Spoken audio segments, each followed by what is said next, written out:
há 44 anos atrás, numa noite de quarta-feira, lua cheia, dia 22 de setembro, eu estava com 15 anos, foi ontem mesmo, e fui levado pela primeira vez pelas mãos de um amigo encarnado, Fernando Valentim de Andrade, conhecido em Astolfo Dutra, onde eu nasci, como Fernando Sapateiro.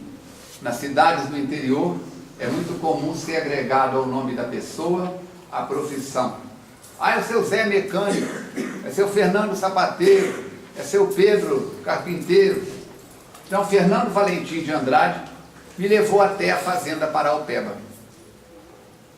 E na Fazenda Paraupeba, eu fui reencontrar um amigo de muitas reencarnações, na figura de Mateus Fernandes Fraga. E lá eu fui reencontrar uma amiga de muitas reencarnações, Dona Maria Geni. E assim, começamos um trabalho de estudo da doutrina espírita, que já vínhamos anteriormente pesquisando como adolescente. E com eles, na Fazenda Paraupeba, os horizontes da mediunidade foram se abrindo de maneira disciplinada no processo da educação e desenvolvimento da mediunidade. Dona Geni mudou para Juiz de Fora, nós continuamos até que 8 anos depois, Mateus Fraga veio a desencarnar, e muitos anos após tudo isso, vindo a residir em Juiz de Fora, nós nos reencontramos novamente. Por isso, é uma alegria muito grande estar na casa de Antônio Vieira, e como Juiz de Fora ainda é uma cidade muito bairrista, parece até lá o nosso Astolfo Dutra, outras cidades pequenas, em Juiz de Fora é muito comum você falar, ah, eu vou lá no Seu Maróculo, lá no centro do Seu Maróculo, é o Centro Espírita Fé e Caridade. Ah, eu vou lá no centro da Dona Isabel, é a Casa do Caminho. Há 26 anos atrás nós fundamos a FEAC com um grupo de amigos, Fundação Espírita Allan Kardec. E muita gente fala que vai lá no centro do Falcone. Aqui, muita gente se refere ao centro da Dona Geni. Nós precisamos de ter cuidado com essas colocações. Por quê? Porque senão nós vamos à instituição por causa de uma pessoa. O dia que a pessoa não vai, assim, precisamos e devemos lembrar que o médico das almas é Jesus, que a espiritualidade amiga está presente através do benfeitor espiritual do médium A, através do benfeitor espiritual do médium B, de cada um dos que estão naquilo que se chama popularmente corrente mediúnica. Mas os amigos espirituais estão também através do benfeitor, do mentor espiritual da senhora. Que isso, Falcone? Eu vim aqui só buscar. Não, pode ter certeza que a senhora tem fluido, energia, ectoplasma, uma história de vida. A senhora tem o que doar para a equipe espiritual para atender pessoas aqui no salão ou pessoas cujos nomes estão no caderno de oração em situação muito mais delicada do que a sua. Um mestre chinês dizia, Confúcio, ninguém é pobre o bastante que não tenha algo para dar. E ninguém é rico o bastante que não tenha algo para receber.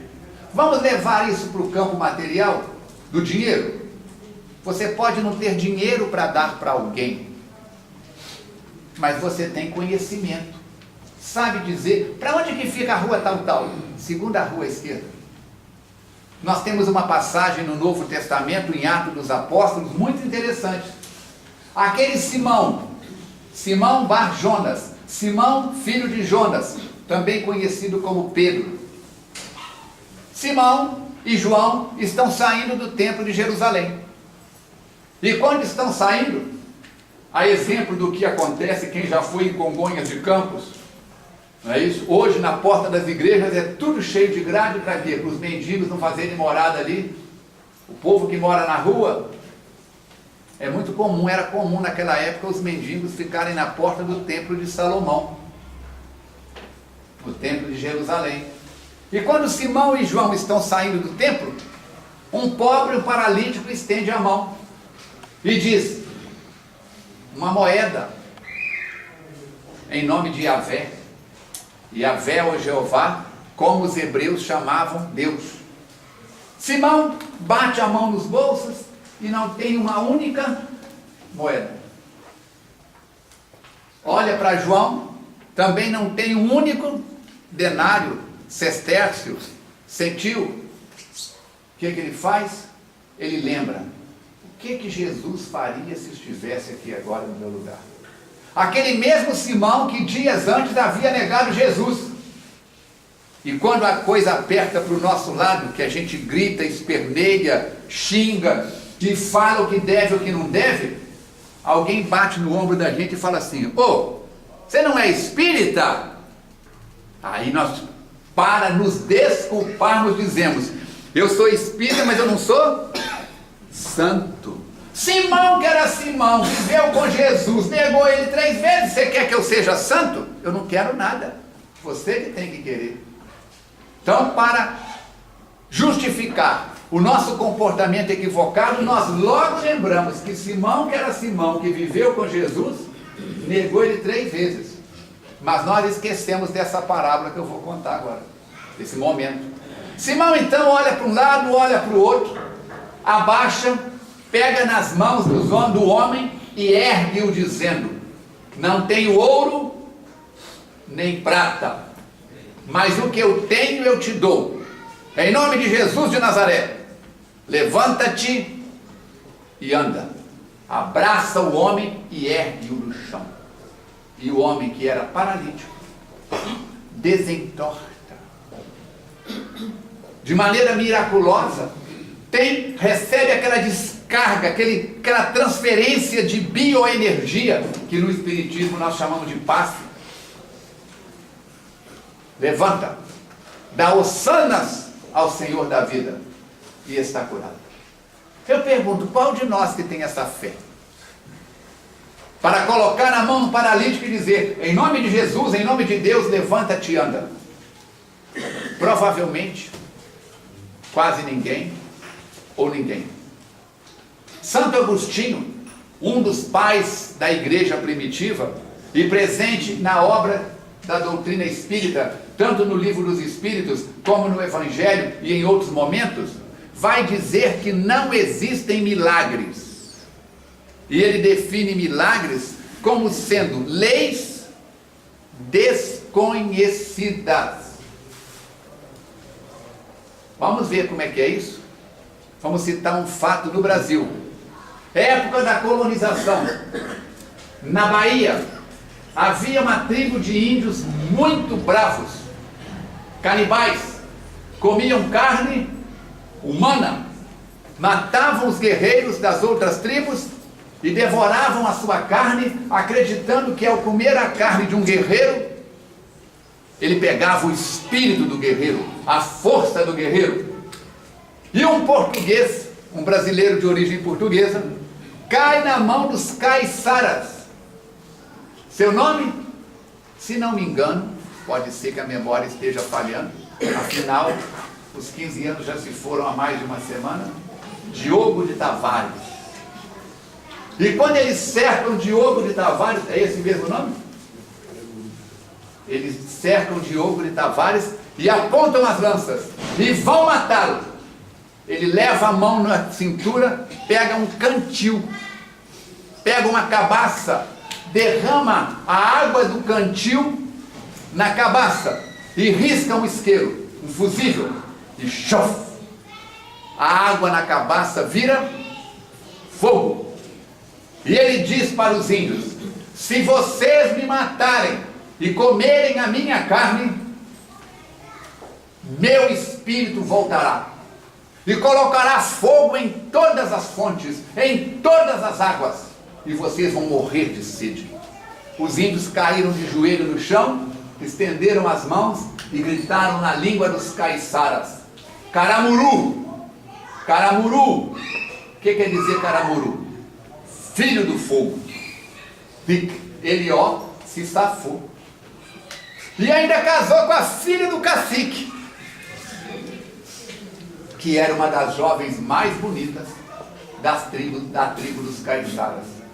Eu pergunto para vocês, com todo respeito, que raio de água que é essa que Diogo de Tavares pôs fogo?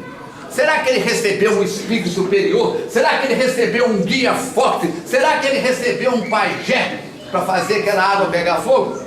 Não. O que tinha no cantil dele? Cachaça. E se a cachaça de hoje pega fogo, vocês imaginam a cachaça de 300 anos atrás? Era álcool puro. Quando ele riscou o fusível e pôs fogo, o álcool virou fogo. Agora, o que os índios viram? Os índios viram ele pegando um líquido branco e virando na cabaça. O que era aquilo para os índios? Água. E o homem risca o fuzil e põe fogo na água. Ele fez um milagre? Para os índios? Sim. Por quê? Ele estava usando uma lei que para os índios era desconhecida. Os índios não sabiam que aquela água era aguardente. A água que o passarinho não bebe. E os espíritos estão me dizendo aqui que muita gente aqui bebe. Pois é. Aí o que acontece? Há 44 anos atrás, quando eu cheguei na fazenda Paraupeba, Mateus ficava em pé na cabeceira da mesa. O Alcides, o Carapina e mais 60 médiuns em torno da mesa. Ele pegou o Evangelho segundo o Espiritismo e colocou na minha mão. Um moleque de 15 anos. E disse para mim: Armandinho, por que Armandinho? Meu pai é Armando Falcone, eu Armando Falcone filho, hoje eu tenho em casa o Armando Falcone neto. Ou é muita inspiração ou falta de opção. 3 Armando na família, ainda bem que ninguém anda armado, só Armando. E ele virou para mim: abre o Evangelho ao acaso. E eu abri o Evangelho ao acaso e caiu o capítulo 5, item 4 e 5, 6 a 10. E ele diz: leia. E eu li. E na hora que nós estávamos aqui sentados refletindo, os amigos espirituais disseram: fale sobre o primeiro capítulo que você leu na Fazenda Paraupeba. Capítulo 5, das aflições.